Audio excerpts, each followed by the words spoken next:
Hey y'all, what's up? This is your girl Nikki with Dallas Family is on a Dime, and I have a new book review for you. It's Loving Donovan, written by Bernice McFadden. She's the same author who wrote This Bitter Earth, The Warmest December, Nowhere is a Place, and Sugar. So, I'm going to tell you about this book. This is a bittersweet love story. This is not a fairy tale at all. The main characters in the book are Solomon, which is Donovan's father, Daisy, Solomon's wife, Solomon's mom, what they call her Grammy. Then there's Donovan, and then there's also Campbell. They're the love interest in the book. This book was very, very moving, very touching. I love the writing style of Bernice McFadden. She does not miss a beat. This book, I pretty much could tell she had either been through it or knew someone personally who had been through it because it was so descriptive. At the end of the book, I was in tears. So I'm going to include an excerpt from the book to give you a little taste of what you can expect if you decide to check this book out. Now, this is not one of her most recent books. This one was actually written before Nowhere is a Place. But it's still a very good read. And shouts out to my coworker Carla. Girl, you are saving me some money by hooking me up with these books. I appreciate it so much. You know how much I love reading, so thanks for looking out for your girl. So stay tuned so I can read the excerpt to you.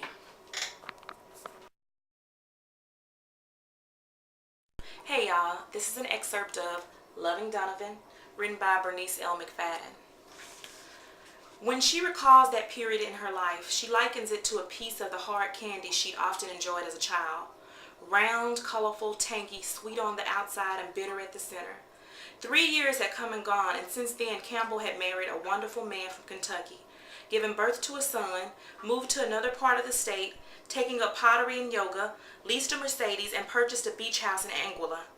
Her daughter Macon had made her a grandmother, and even with all of those life changes, her heart remained the same. Her heart remained with him. She wished she could say that she thought of Donovan only when she heard Etta James belt out at last, or in the dead of night, midsummer, when it rained or snowed, or when the sun shone so brightly it made the day too beautiful to behold. He had been beautiful. She wished she could say that her mind reached back to those times only when life was unbalanced and sad.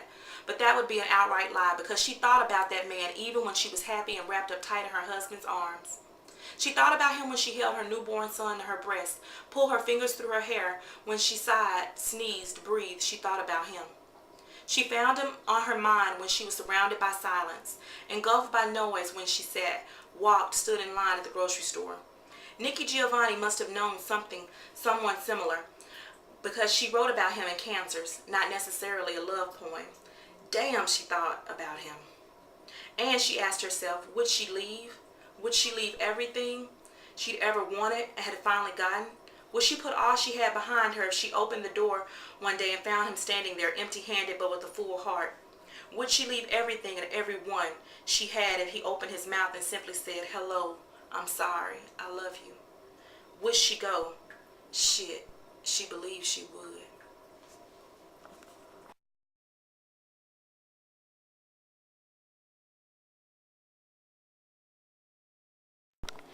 So I finished reading the book Loving Donovan, and I was just blown away by how it ended. I really, even though I knew ahead of time that it was not going to be a fairy tale, I didn't see it ending that way, honestly, guys. First of all, I want to start out by talking about Claude, the child molester. Claude, the child molester. Claude made me so mad because I hate when somebody preys on a young child and then it destroys their mentality. It affects their mentality throughout their life, their young adult life, and it takes them years to recover from that one incident. That one incident. I was so pissed off at him in that book. I was just like, you know what? I just wish somebody would have came home early and got Donovan, because that affected him. I mean, he had a good heart. He was a good person. He made the best of his situation. But because he had so many issues that stemmed from that childhood fondling, he could have been, there are so many different ways his life could have been. He could have been a basketball star because he was a good basketball star. He had great grades.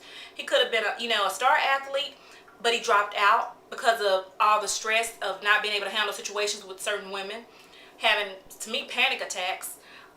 he never had a stable relationship because of that.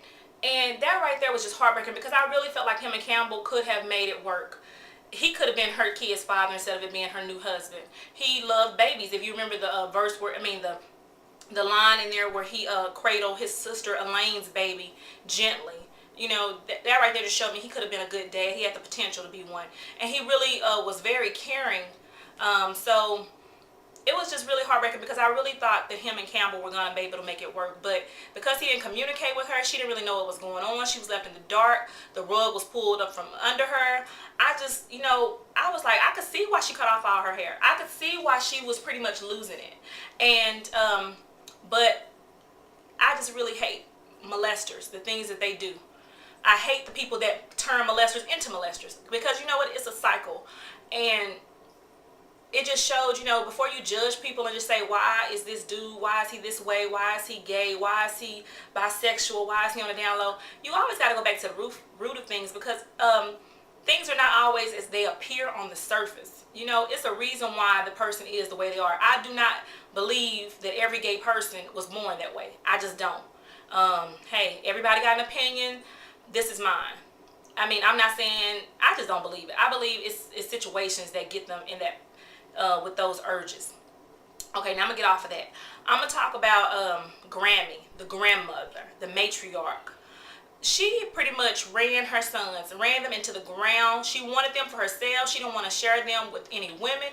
And you know what? She got what she wanted, because her son, he ended up divorcing his wife, ended up divorcing him because he was so needy and possessive and jealous.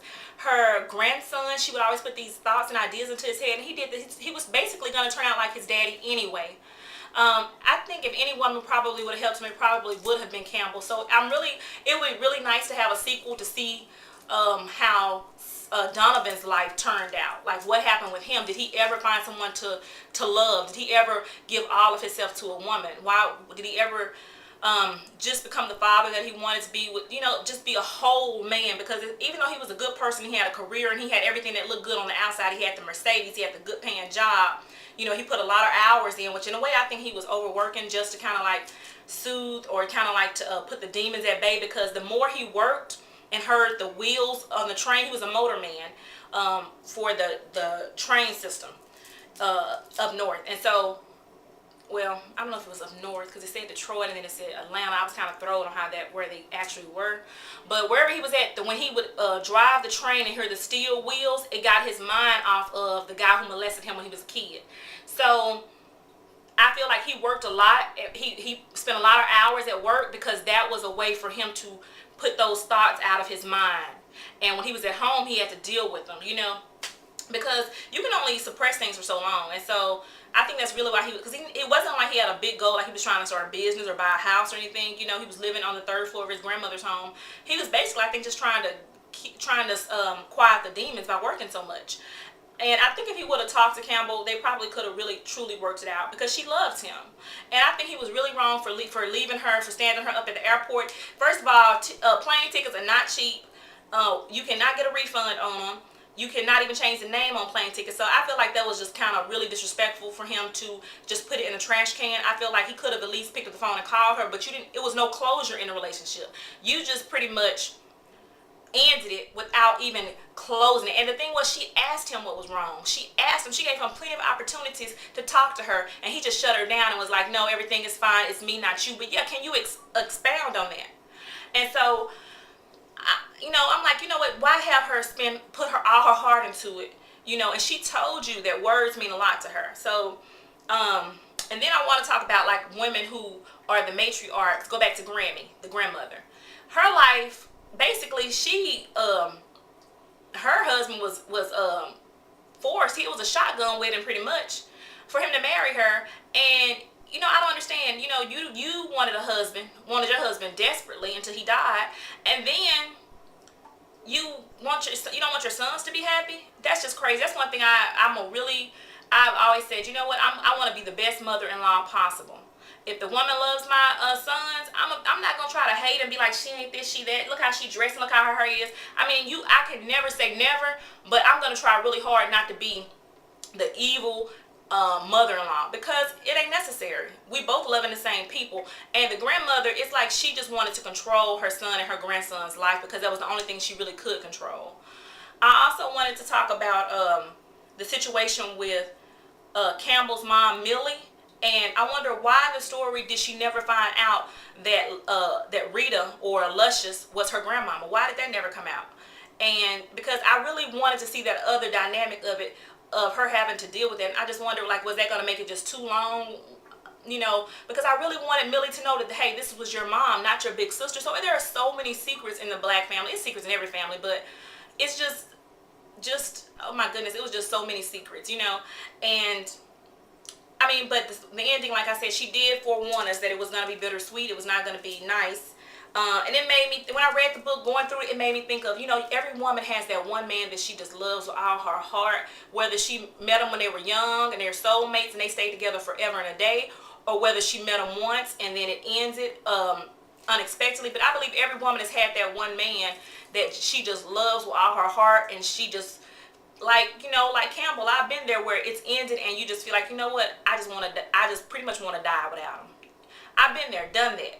And so I could relate to it. And when I was reading it, I was like, oh my goodness, Bernice, she went hard on this.